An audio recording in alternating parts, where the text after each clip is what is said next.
Assalamualaikum warahmatullahi wabarakatuh. Alhamdulillahirrahmanirrahim. Salatu wassalamu ala asrofil anbiya'i wal mursalin wa ala alihi wa sahbihi ajmain. Allahumma sholli ala sayyidina Muhammad wa ala ali sayyidina Muhammad. Pertama, di atas segalanya marilah kita bersyukur kepada Allah Subhanahu wa taala atas segala nikmat yang senantiasa tercurah, terutama nikmat kesehatan dan kesempatan. Hingganya kita bisa berkumpul di sini dalam keadaan berbahagia penuh kedamaian. Sholawat berbingkaikan salam tiada lupa kita sampaikan kepada Nabi teladan umat, Nabi besar Muhammad Sallallahu Alaihi Wasallam. Semoga dengan seringnya bersolawat kita akan mendapatkan pertolongan beliau di hari akhir nanti. Bapak Ibu yang sedang mendengarkan ini atau mbak-mbak dan mas-mas yang dirahmati oleh Allah Subhanahu wa taala. Kali ini saya akan membahas tentang bulan Ramadan. Bulan Ramadan adalah bulan penuh berkah, di mana 1000 bulan lain tiada cukup dijadikan sandingannya. Bulan yang di dalamnya dilipat gandakan pahala.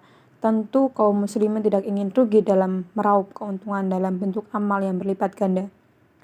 Dalam menjalankan ibadah di bulan Ramadan, tentunya dibutuhkan persiapan, tekad, dan kesehatan yang kuat, agar ibadah yang kita lakukan bisa penuh selama bulan Ramadan. Mengapa semua itu perlu? Karena pada bulan Ramadan, manusia dilatih untuk melawan hawa dan nafsu, di mana pada bulan-bulan lainnya, manusia dapat dengan bebas melakukannya selain itu. Kesehatan juga sangat dibutuhkan untuk tetap dapat menghidupkan amalan baik di bulan Ramadan seperti puasa, sholat, dan tadarus yang tidak lain ditujukan kecuali kepada Allah Subhanahu wa taala. Dan apa makna puasa bagi kaum muslimin? Puasa adalah salah satu kewajiban bagi seorang muslimin dan juga merupakan rukun Islam yang keempat. Dalam Al-Quran, kata siyam al-siyam merujuk pada puasa menurut syariat. Etimologi dari kata ini terbentuk dari kata syawama yang berarti berhenti, menahan, atau tidak bergerak. Menurut ulama, arti kata itu berarti manusia diperintahkan untuk menahan diri dari beberapa aktivitas yang dibolehkan pada bulan-bulan lain saum berpuasa, kemudian dibatasi melalui contoh yang telah ditunjukkan oleh Rasulullah Sallallahu Alaihi Wasallam.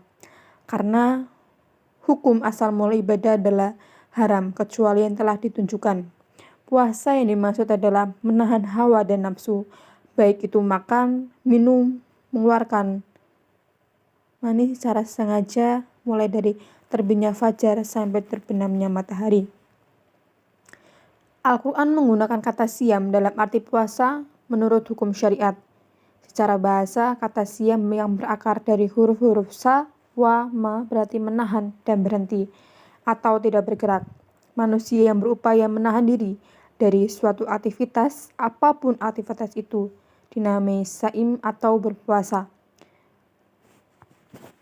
Pengertian kebahasan ini dipersempit maknanya oleh hukum syariat, sehingga puasa atau siyam hanya digunakan untuk menahan diri dari makan, minum, dan upaya mengeluarkan dari terbitnya fajar hingga terbenamnya matahari, dan niatnya karena Allah Subhanahu wa taala dan telah diberikan petunjuk melalui Rasulullah Sallallahu Alaihi Wasallam. Hal ini saya anggap perlu ditekankan karena tidak semua orang melakukan puasa karena Allah Subhanahu wa taala. Beberapa orang menuntut ilmu dengan cara berpuasa, padahal tidak pernah ada petunjuk sebelumnya dari Rasulullah Shallallahu Alaihi Wasallam, baik berupa perbuatan dan juga perintah. Sungguh perbuatan tersebut adalah perbuatan yang sia-sia dan jika salah niat akan bergeser ke syirik. Na'udzubillahi min dzalik. Namun ada beberapa hal yang kadang terlewatkan oleh kaum muslimin dalam menjalankan ibadah puasa, yakni pemahaman mengenai puasa yang dibatasi hanya sebatas menahan lapar, haus, dan nafsu, padahal penjelasan mengenai puasa juga harus menahan hal-hal yang lain seperti amarah dan bicara.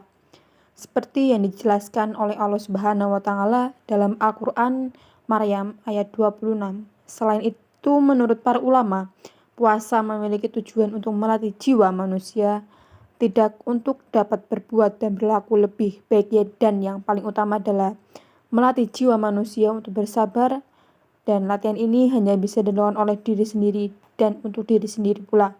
Sehingga jikalau seorang muslim tidak berpuasa, yang merugi adalah dirinya sendiri. Seperti dalam sebuah hadis qudsi yang menyatakan bahwa al-saumu li wa anna ajzis, yang artinya puasa untukku dan aku yang memberi ganjaran. Hadis riwayat Al-Bukhari. Dipersamakan oleh banyak ulama dengan firman Allah Subhanahu wa taala dalam Quran surat Az-Zumar. Al-Quran dengan jelas menyatakan bahwa tujuan dari puasa adalah ketakwaan, la'allakum tattaqun, sehingga menahan diri dari lapar bukanlah tujuan utama puasa. Banyaknya orang yang beranggapan berpuasa hanya sebatas menahan. Kedua hal ini sudah diketahui oleh Rasulullah sejak zaman dulu dan memberikan peringatan melalui hadis. Banyak di antara orang yang berpuasa tidak memperoleh sesuatu dari puasanya kecuali rasa lapar dan dahaga. Demikian yang saya sampaikan, semoga bermanfaat untuk kita semua. Wassalamualaikum warahmatullahi wabarakatuh.